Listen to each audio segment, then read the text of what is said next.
Bienvenue à tous dans cette édition du Morning Call.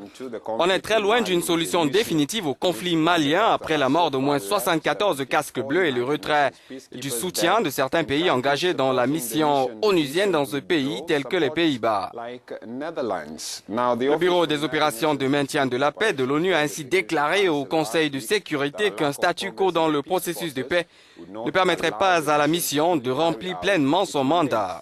Et puis la chancelière allemande Angela Merkel, en visite au Mali dans le cadre d'une tournée africaine de 3 jours, s'est exprimée sur la situation dans le nord du pays. Lors d'une rencontre avec les forces allemandes à Bamako, Madame Merkel a souligné la nécessité de refonder une armée malienne unifiée, comme le prévoit l'accord de paix. Les populations du nord qui ont voulu l'indépendance doivent être intégrées dans la nouvelle armée. C'est ce qu'elle a déclaré en référence à l'ex-rébellion à dominante Touareg. Madame Merkel doit également rencontrer lors de son séjour des dignitaires religieux maliens. Avec nous ce matin pour discuter de la situation dans le pays et de la recrudescence de la violence ces dernières semaines, Étienne Fakaba Sissoko, un analyste politique.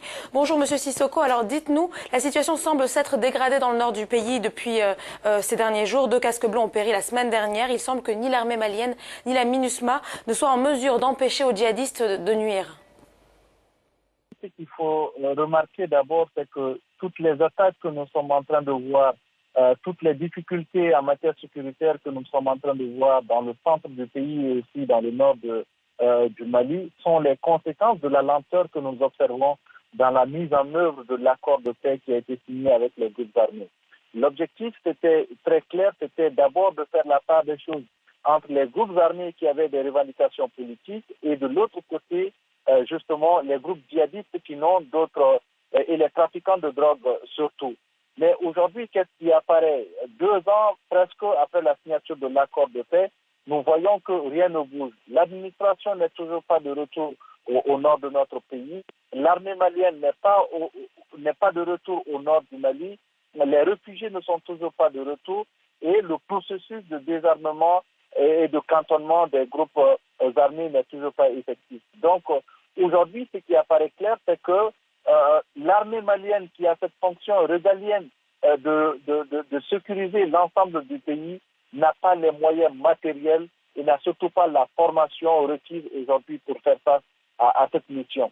Et de l'autre côté, vous avez Barkhane qui, depuis sa venue, depuis Serval, s'est posé justement comme étant une entité de lutte contre le terrorisme dans le Sahel, ne produit pas justement le résultat qu'on attendait d'eux. Ils se plaignent du dispositif sécuritaire, ils se plaignent du manque d'effectifs, ils se plaignent également des manques de coordination justement sur le terrain, ce qui avait été à l'époque les revendications également de l'armée nationale. Donc, de plus en plus, les populations maliennes se posent des questions sur la pertinence de la présence de Barkhane sur le terrain, tant les résultats que nous avons souhaités ne sont pas au rendez-vous.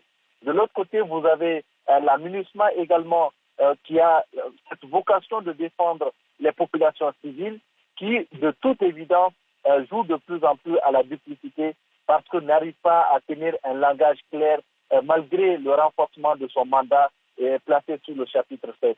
Donc aujourd'hui, c'est cette duplicité des forces onusiennes et surtout des missions internationales qui sont aujourd'hui au Mali qui explique en partie la recrudescence justement des attaques terroristes. Alors je le précise, le président Ibrahim Boubacar Keïta était en visite en France récemment et certains disent que c'était pour obtenir un plus grand soutien de la part des autorités françaises. Quelle est selon vous la stratégie qui devrait être mise en place pour reprendre le contrôle de la situation?